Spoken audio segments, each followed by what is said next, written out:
The silence before the storm. They called it Outpost Aegis, but it was barely more than a mining station with a skyhook.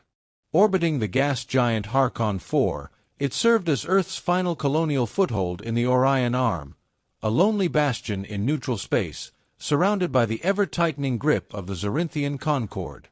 Inside the command deck, Administrator Lien Voss watched the long-range telemetry scroll across the holotable. Her jaw tightened. The red glyphs marked the approach of a Zorinthian dread fleet. 17 ships, her officer whispered. 4 Class Omega war cruisers. No pretext. No transmission. Just coming. She didn't respond. There was no need. Everyone on the station already knew what it meant. The Zorinths didn't negotiate. Not with humans. Earth was tolerated, barely. A minor voice in a galactic council of giants. Humanity's expansion had slowed to a crawl in recent decades. Each new colony was a risk, a gamble against the whims of ancient empires who thought Earth species too young, too reckless, too loud. But Earth had one last card. Buried. Forgotten. Feared. Lien looked to the restricted console at the rear of the deck. A biometric lock, dormant for decades. Its label read, Project Hyperion. Classified. Authorized access. Admiralty level. Stasis module. Captain Elias Trent. She hesitated only a second. Then she pressed her palm to the lock. A low hum reverberated through the deck.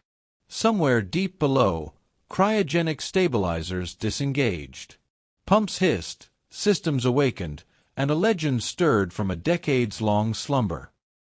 75 years earlier, Elias Trent stood alone on the scorched battlefield of Razelhague.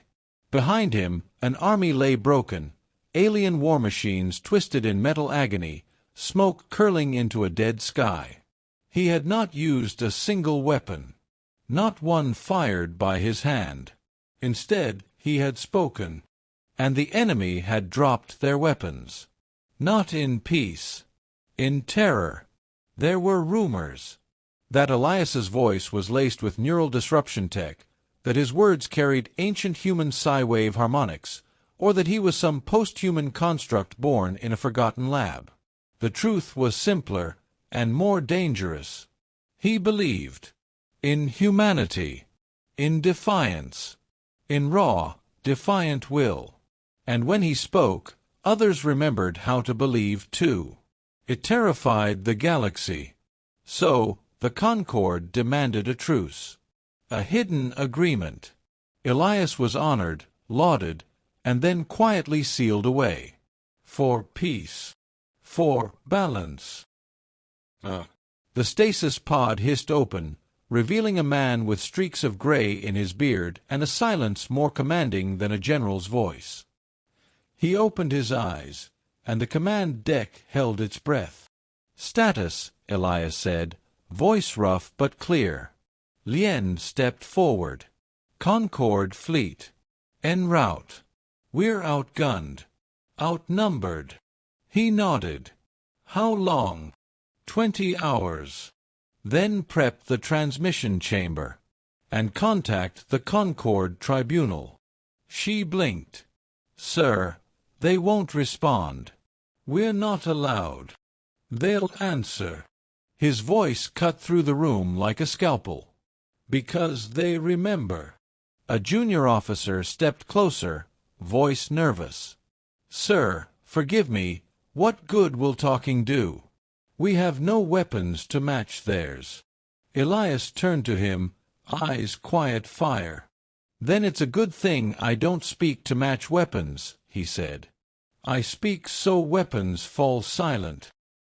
Elsewhere, the Concorde Tribunal. In the heart of the Concorde Citadel world, a dozen races sat in silent conference. At the center floated Archon Zelvurin, a being of pure intellect and disdain. A warning chimed. A message ping, unauthorized, Earth origin. A transmission. The tribunal laughed. Earth. Pleading. But when they saw the sender's signature, all amusement died. Captain Elias Trent. No, Zelvuren hissed. He's supposed to be. The message began to play. Elias hadn't even spoken yet. And already the galaxy held its breath. Words sharper than blades. The chamber on Aegis Station had not been used in over half a century. Dust had settled on the control nodes. Vines from biofiltration units curled in forgotten corners. But now, under Captain Elias's command, the galactic diplomatic transmitter thrummed back to life. A technician whispered, "Signal is outbound. It's reaching all Concord capitals, including the core tribunal." "Good," Elias said. His voice was steady, yet not loud. He stood in the center of a holographic field, light rising around him in gentle spirals. No armor, no weapons, just his presence, just his words. "Start recording." The galaxy listened. "I speak now not for power, but memory." Elias began. "I speak not as a threat, not as a beggar, not even as a soldier. I speak as a human being, and I ask the galaxy to remember what that means." He stepped forward. "You see us as a young species. Loud, disruptive, dangerous. You call us unpredictable, primitive. But you forget something critical. We remember where we came from. We remember the dark, the cold, the silence of our own void. And we survived." His voice was calm, but it cut through the void like plasma. "You rule with ancient fleets and unbroken bloodlines. You worship the weight of time. But we move forward. We built rockets before we had peace. We crossed oceans before we mapped them. And we reached for stars not because we were ready, but because we dared." On Concord worlds, millions watched in silence. On the warships en route to Aegis, entire bridge crews paused their protocols. "Your peace is built on fear. Ours will be built on resolve. You think humanity should stay quiet. Accept our place. Bow to history. But history does not belong to the old. It belongs to those who write it." Elias turned, letting the silence stretch. "We are not a threat. But we are not prey. We are not conquerors, but we will not be conquered. We will not apologize for surviving. We will not beg for your approval. We stand as we are, flawed, stubborn, beautiful." He looked directly into the lens, into the eyes of every empire. "And if you choose war, know this: we do not fight to win. We fight because we refuse to lose. That is a difference your war minds cannot comprehend. It's why we survived our own extinction. Why we reached the stars with blood still drying on our flags. Why one world, blue and battered, still dares to speak." He paused.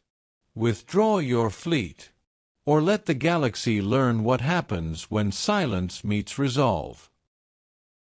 Aftermath. Concord Tribunal. No one spoke. Even Archon Zelvuren sat frozen, his 6 eyes unfocused. A junior delegate broke the stillness. "Archon, if we attack now, the Outer Rim factions may revolt." Elias's words, already spreading. 10 million streams. 20 rebel worlds echoing the speech. Even the Allery Confederation. "They're quoting him," another added, disbelief in her tone. "Quoting a human." Zelvuran's voice rasped with venom. He weaponized hope. Silence again. Then orders were given. The dread fleet slowed, changed course, began retreating. Back on Aegis, Administrator Lien stood beside Elias as the red dots on the holotable vanished one by one. "They're leaving." "Yes," Elias said. "For now." He turned away from the table. But words echo, longer than lasers, louder than explosions. She looked at him. "Was that your plan all along?" Elias looked out the viewport at the gas giant beyond. "No. That was just the truth. The roar that echoes still." 2 days after the broadcast, the message of Captain Elias had crossed 9 sectors, been translated into 318 languages, and banned in over 40 Concorde-controlled systems. And still it spread. Not by force, not by command, but by memory. In the far reaches of the Dracari Rift, resistance cells carved his words into starship hulls. In the tunnels of Varn Prime, enslaved miners whispered lines from his speech like prayer.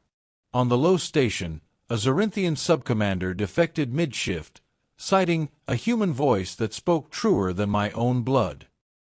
The stars had fallen silent when Elias spoke. Now they echoed. The tribunal's gamble. Containment has failed, the Concorde's intelligence chief admitted. Elias's speech is now a symbol, a weapon without form. It unifies everything we tried to fragment. Archon Zelvuran's crystalline tendrils twitched with restrained fury. Then we erase him, wipe his name, scour every file, burn every station that harbored his voice. The chamber hesitated. For the first time in eons, cracks were forming in the Concorde's unity. A Grask delegate, normally subservient, leaned forward. "We've ruled by fear too long. And now, the humans rule hearts. What if this is not just rebellion, but rebirth?" Gasps. But no one interrupted. Because in their cores, even the oldest empires felt it. Something had changed. Not a battle. Not a treaty. A tide. Elias, gone without goodbye. Back on Aegis, Elias prepared to leave. His presence, too dangerous. His influence, impossible to contain. "Where will you go?" Lien asked. "Where they don't expect. Where the voice is needed. You lit the fire. Shouldn't you stay to see it burn?" He shook his head. "I didn't light it. We did. Every forgotten outpost. Every silenced colony. I just reminded them they still had matches." He handed her a data crystal. "What is this?" "The full transmission. Uncut. For the next voice who needs it." Then, without fanfare, he stepped into a shuttle and was gone, vanished into the void. Not captured. Not killed. Just passed on. Years later, a classroom on Earth. A child raised their hand. "Teacher, did Captain Elias really talk an entire fleet into retreating?" The old woman smiled. "He didn't talk them down. He reminded them of what we are." Another student spoke. "But the Concorde still exists, right?" "Yes," the teacher nodded. "But so do we. Stronger. Louder. We are no longer a whisper in their storm. We are the storm they didn't see coming." A pause. Then she tapped the holoscreen and the recording played again. Captain Elias's voice filled the room, as alive as the day he spoke. "We do not fight to win. We fight because we refuse to lose." Final transmission, unknown origin. The voice is unmistakable. Older. Distant. perhaps myth. If you're hearing this, then you're one of us. Maybe not human. Maybe not even from Earth. But if your heart stirs at injustice, if you raise your voice when told to kneel, then know this. You are not alone. The stars are vast, but truth carries. And no empire lasts forever. Let them fear our silence. Let them dread our roar.